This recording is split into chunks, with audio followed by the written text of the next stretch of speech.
Hello and welcome to Love My Poland. Beware, beware, in today's episode I'm going to sound like a totally spoiled, self-righteous, opinionated American who wants to go around Poland Americanizing everything.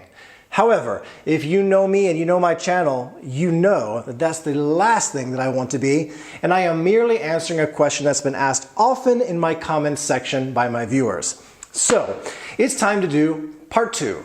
What American ideas would I bring into Poland that would help Poland be a better country? Of course, in my opinion. Let's jump right into it.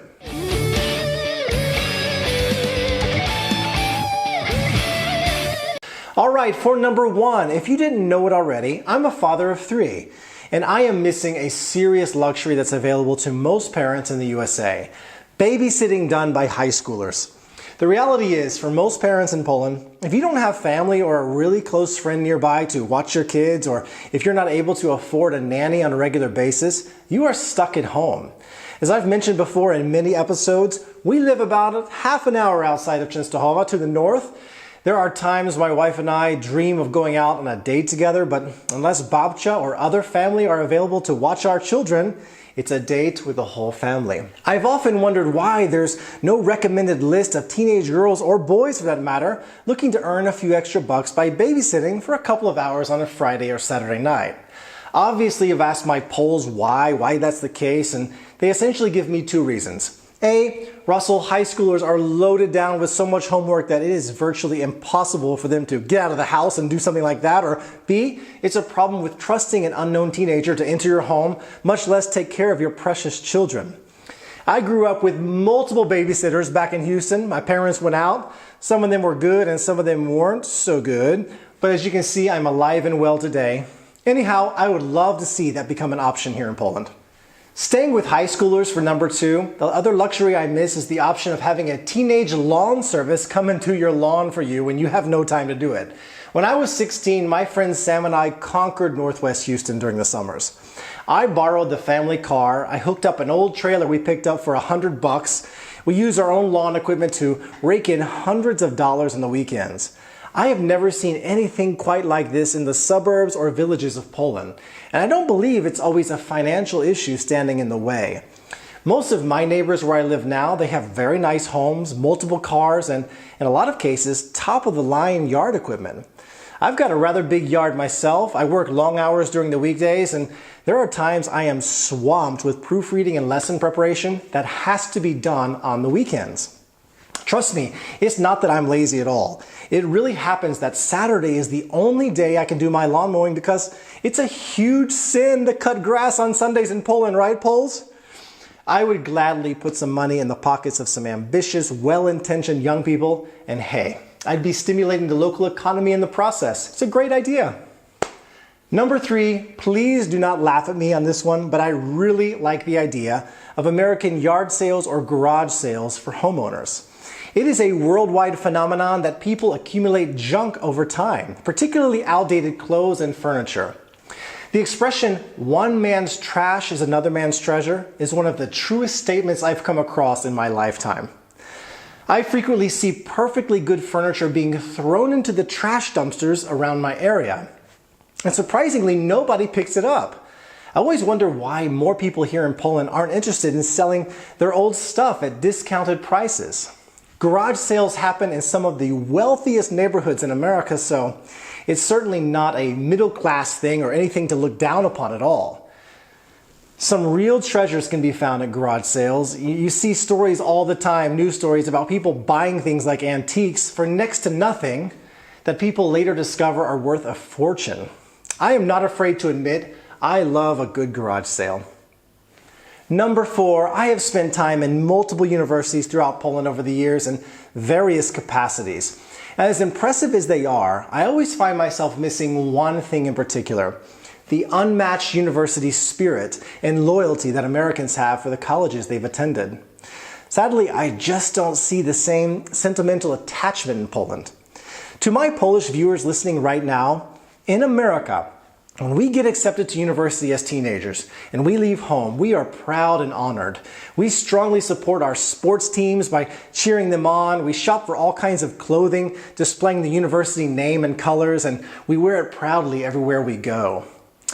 Oh, and I cannot fail to mention the university marching bands and the cheerleaders that are just impressive, just makes the whole situation great. I did my bachelor's and my master's degrees at Liberty University, but I am a huge University of Alabama fan, and I adore the Alabama fight song. You'll know what I mean when you hear this.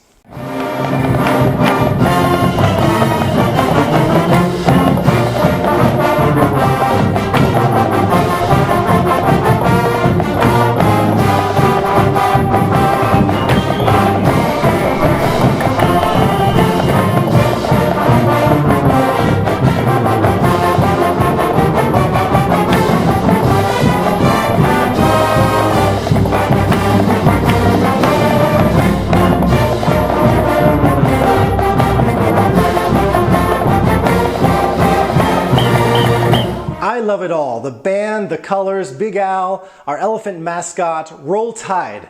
I just can't get enough of it. Poles, you are missing out. I would love to see such things happen here concerning the university spirit. For the fifth point, staying with good music and the spirit for a moment, I want to address this point to my viewers who are true believers of God. I often wish churches in Poland were a little bit more like the churches I attended growing up in America. I'm a member of the Protestant church, and today it's not my goal to knock Catholicism here at all. I was actually born Catholic, but I think that all churches should energetically celebrate the fact that God's alive. For those of you who are Christians, we proclaim that Jesus died and he rose again. He's no longer in the grave. For years, I attended a non-denominational church called Lakewood. You might have heard of it before. The beautiful choir, the electric guitar, the drums, the tambourines, everything. This is how we worship God in my church. Check this out.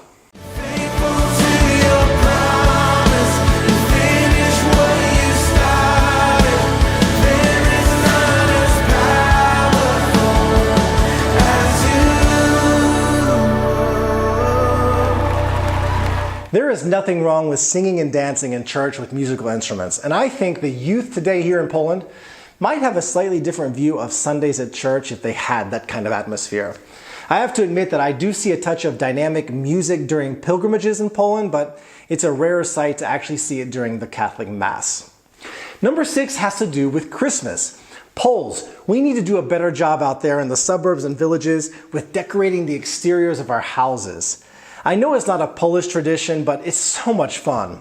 While growing up in Houston, we had kind of subdivision and neighborhood battles as to who could decorate the areas better for Christmas. My neighborhood of Lakewood Forest, we did a great job, but we always seemed to lose to the nearby neighborhoods around us. The residents just went all out in those neighborhoods. I recall spending hours in the car with my family. We just drove through and we would look at Christmas lights. It was a wonderful thing.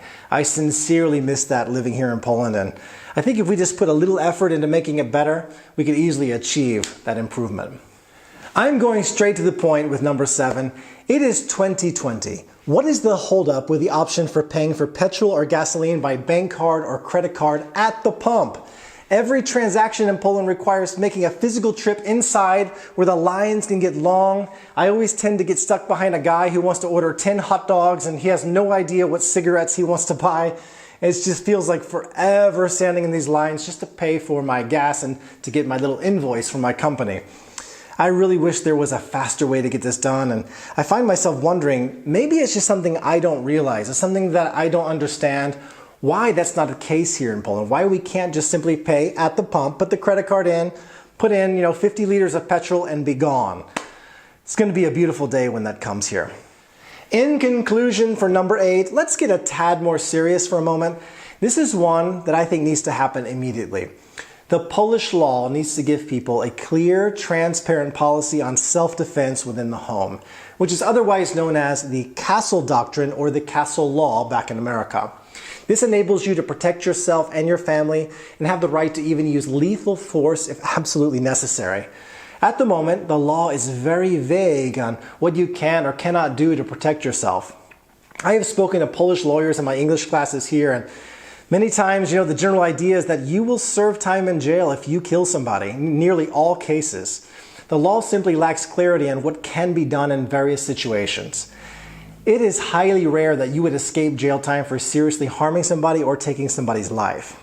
As effective as the Polish police may be in stopping crime, there are many scenarios where you'd have to fend for yourself. I will tell you this, if I came home and found an intruder endangering the lives of my family, there'd be no doubt about what I would do. And that should be the basic right of every Polish homeowner who feels like their life's in danger. Okay, so those were my top 8. I'm curious, what did I miss? What did I leave out? What did I forget? Let me know in the comments section. I want to thank you so much for watching. If you have not subscribed to my channel, click the button on that University of Alabama logo on my TV right there so you don't miss out on future episodes. I cannot wait to read your comments. Have a great one and see you next time.